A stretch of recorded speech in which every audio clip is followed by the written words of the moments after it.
Mtu mmoja aliwahi kuniambia pale nilipotawadha kwa kaimu shekhe wa mkoa hapa Kichangani, akanambia, bila shaka we na Magomeni utahama. Alikuwa na wasiwasi huo, Magomeni. Nikamwambia hapana. Kwa nini nihame? Kwa uelewa wake, sijui kwa nini yeye akadhani kwamba mashehe wa mikoa nao wanakaa Masaki. Naeleweka?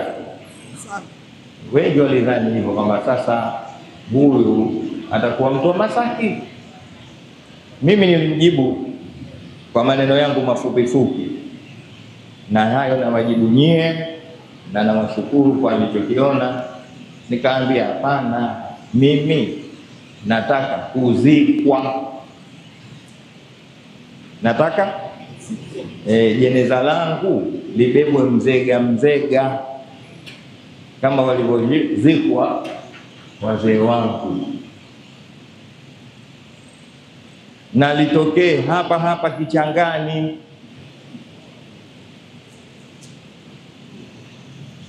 Itapendeza. Sijui mipango ya Mungu, sijui mipango ya Allah, kwa sababu la tadri nafsu madha taksibu ghadan wala tadri nafsu bi ayi ardhin tamut. Hakuna anayejua kesho atapata nini, lakini hajui yoyote wapi atakufa. Lakini kama Mungu atanikubalia, mimi napenda nife hapa Dar es Salaam, na jeneza langu liswaliwe hapa. Takbir! Allahu Akbar! Hapa pahala ambapo nimemtumikia Mungu kwa zaidi ya miongo mitatu, tangu 1993 mpaka 2025, ni miaka 32, 13 hizo.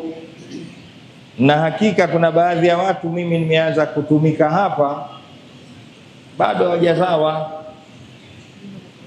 Mmoja huyo hapa, wewe una mwaka mmoja. Mimi 93 ndipo nimetawazwa hapa kuwa imamu wetu pale msikiti mdogo. Sasa sehemu hiyo ni athari kwangu. Nini?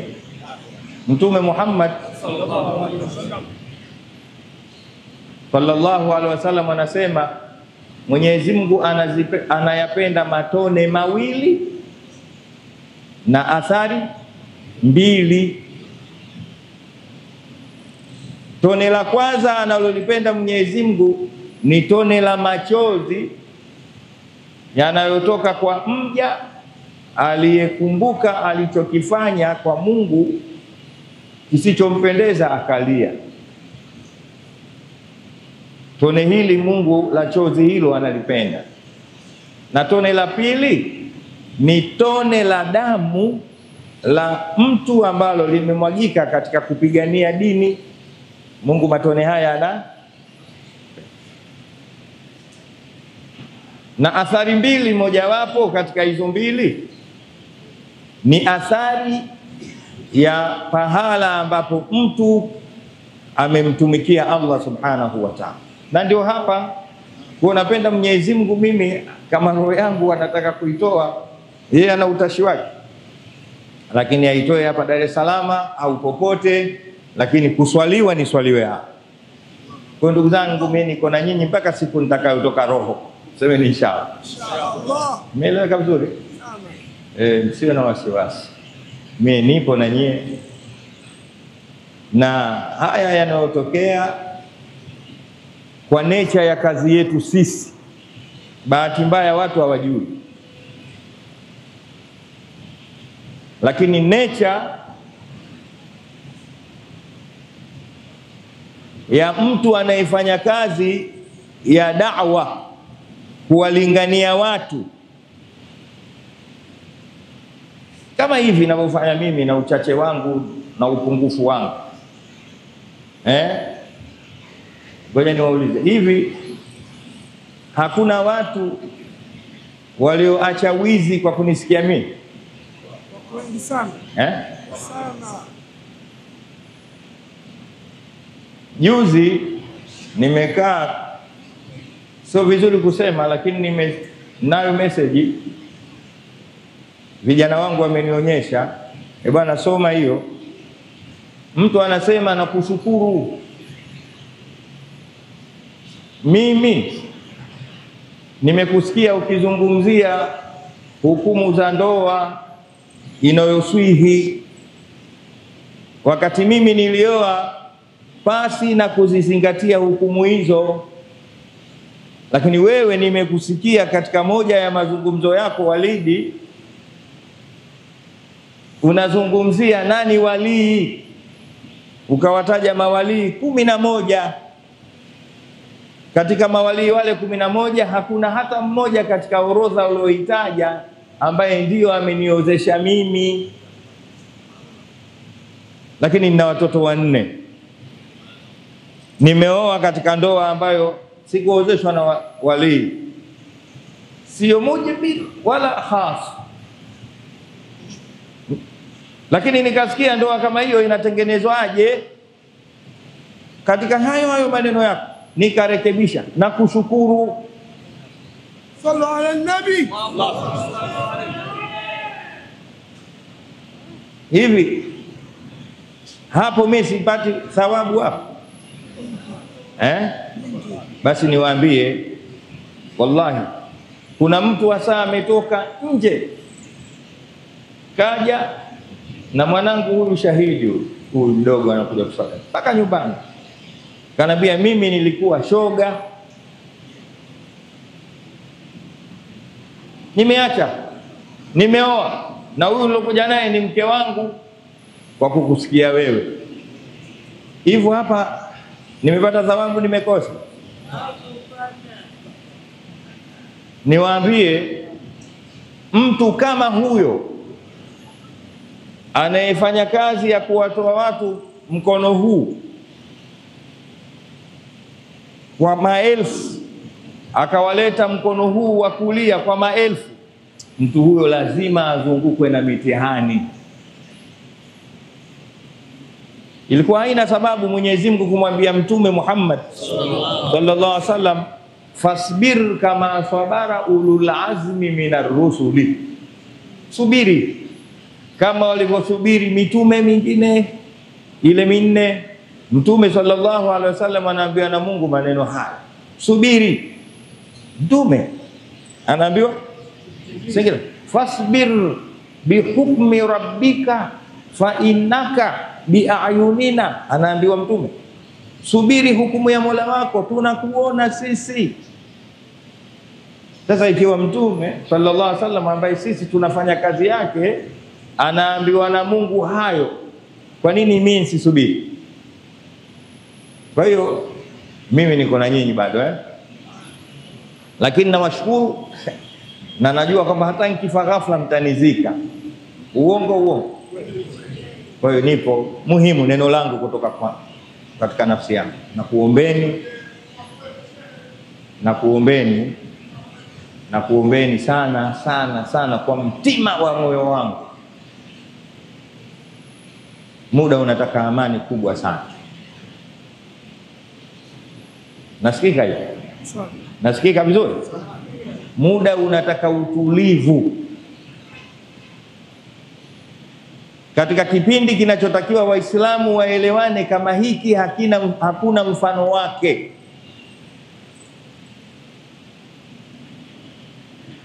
Kama kuna muda unaotakiwa Waislamu wawe wamoja, hakuna kipindi kinachofanana kama hiki. Neno letu liwe moja, fikra zetu ziwe moja, tutulizane, tuwe na amani ya kutosha, na tunapoingia msikitini tusahau kila kitu. Ndugu yenu nakwambieni, tumkumbuke Mungu subhanahu wa ta'ala na dini yake. Mnanielewa hivi?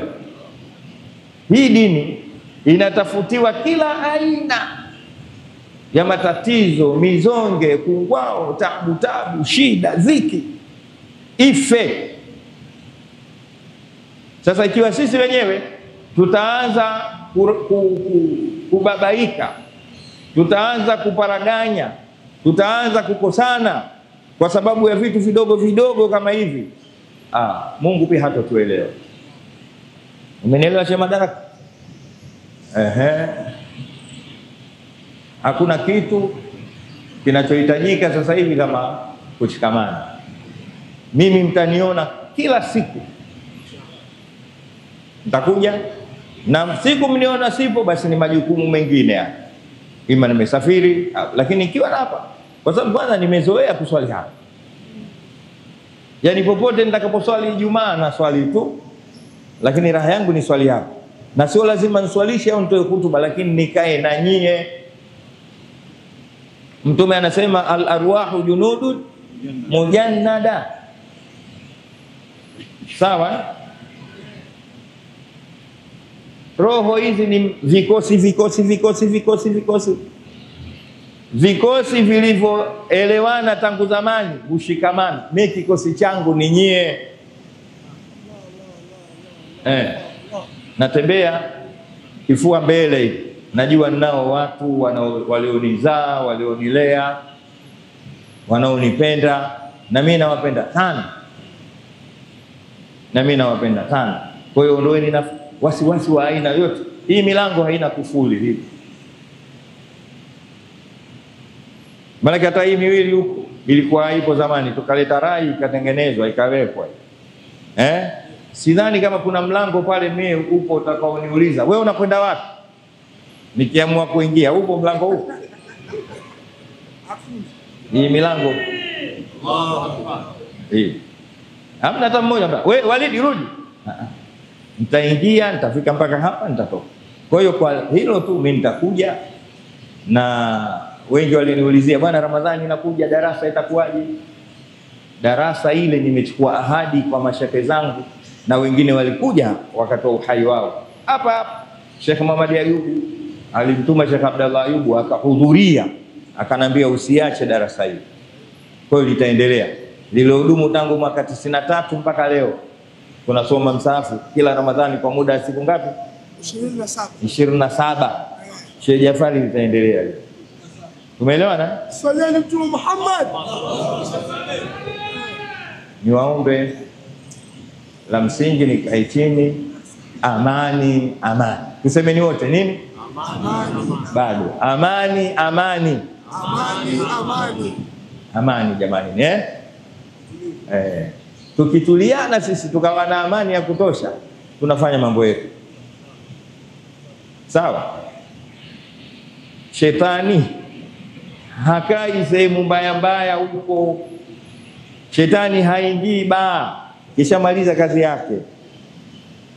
Shetani kishamaliza kazi yake baa huko, ndiko anakotaka watu waende kule. Kwa hiyo wanachokifanya kuwatoa watu huku waende, maana yake nini? Shetani makazi yake yako humu, akuguse atie tabu. Tusende tukashindwe na shetani eti atutoe huku twende kule. Mnanielewa ndugu zangu? Maneno mazuri hayo. Manake wasiwasi nilokuwa nao mimi sasa hivi, unaweza ukasema hivi watu wakaelewa hivi. Hicho ndo nachoogopa. Ngoja niwape kisa. Alafu baada ya kisa hicho tufanye dua, mniruhusu niondoke. Sawa? Lakini mimi bado nipo Kuna shekhe mmoja alikwenda mji ambao unasemekana una wanachuoni wazuri. Yeye akatoka mji mwingine akaenda kule kuwafanyia ikhtibari. Ikhtibari ni mtihani. Je, hao mashekhe wazuri ni mashekhe wazuri kweli, au kwa maneno ya mjini mashehe ubwabwa? Akaenda akasema, nimekuja natoka mji fulani, na kwa bahati nzuri mji ule ulikuwa na mashekhe wengi, kwa nimekuja kuwafanyia mtihani. Natoa kisa hichi, nataka niseme mnanielewa au mnaelewa mnavyoelewa?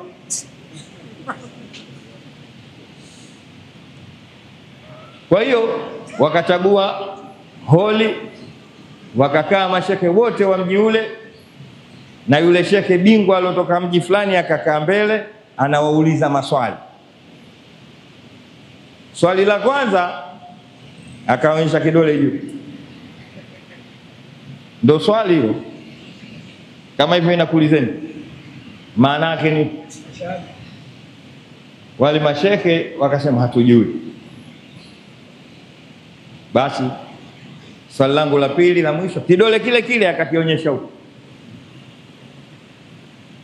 Maana yake nini? Mashekhe wakasema hatujui. Akawaambia nendeni mkasome. Wakaondoka bwana. Tena wengine wakamtaka yeye mwenyewe awasomeshe. Sasa kuna desturi moja jamii inawazunguka mashekhe, kunapatikana 75% haiwapendi wale mashekhe. Mitaani mtu unapoishi wengi hawawapendi mashekhe. Uongo uongo. Uongo. Uongo. Ibn Baz anasema lau istata'u an-nasu an yaqula li'alimin annahu ata bi ummihi laqalu. Lau watu wasipopenda mashekhe, basi wanaweza hata siku moja wakasema shehe fulani anatembea na mama yake. Watu hawa walivyoondoka baada ya wale mashekhe zao kushindwa yale maswali mawili, moja kidole juu, la pili kidole mbele, wakaingia mtaani wanawacheka wale mashekhe. Mbona mna chochote bwana? Mashehe bwana. Maswali mawili tu, wameshindwa, zogo pale ikaingia, watu wanacheka, mashekhe hamna lolote. Sasa wakati wanaondoka wakakutana na mlevi yuko chaka, anatinga. Nini hapa? Labda nini hapa nini? Mashehe zetu kumbe anatuzuga, hawajui lolote. Maswali mawili tu. Ilikuwaje? Kaja shehe mmoja kutoka Komoro huko, kawauliza, akaambia wamemwonea haya tu kwa sababu mashehe zetu wanajua mgeni lazima akirimiwe. Nipelekeni mimi nikawajibie. Si mlevi namna. Wewe sasa mimi nipelekeni. Akabebwa mpaka kwa yule shehe. Bwana huyu mlevi, lakini katika jamii tunaishi naye. Anasema wale mashekhe wamekuheshimu tu, yeye anaweza kujibu. Unaweza? Haya, swali la kwanza. Vile vile mlevi akaonyesha chini. Akasema kapata. Kapata huyo. Sallallahu alaihi wasallam. Watu anamwambia si mmezama mimi na wewe. Uliza niondoke bwana. Swali la pili kidole kimoja, yeye kaonyesha viwili. Sasa kapata. Akaondoka mle. Watu kumbe muhuni wana balali na mwangukia shehe. Wakamuuliza, wewe mlevi umewezaje? Mursali na mlevi. Akaambia yule shehe, muhuni nyinyi. Pale alivyosema hivi manake kaniambia nitakurusha juu, mimi nikamwambia nitakupiga chini. Piga chini sasa. Yeye ile kidole kimoja kasema nitakutoa jicho moja, nikamwambia mimi namaliza yote.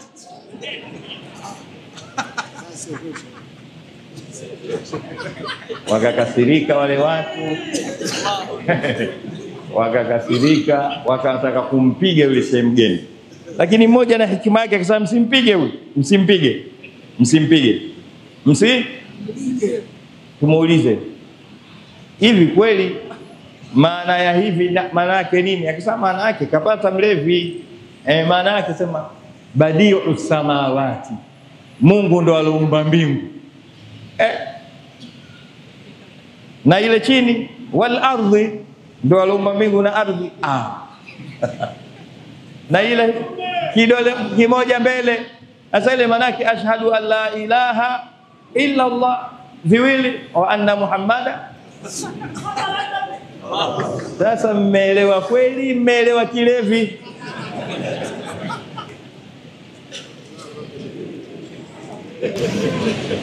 Salieni Mtume. Tumeelewa kweli eh? Wewe mwogo mchungu njoo. Maki wewe ndio unaelewa vibaya baya siku zote.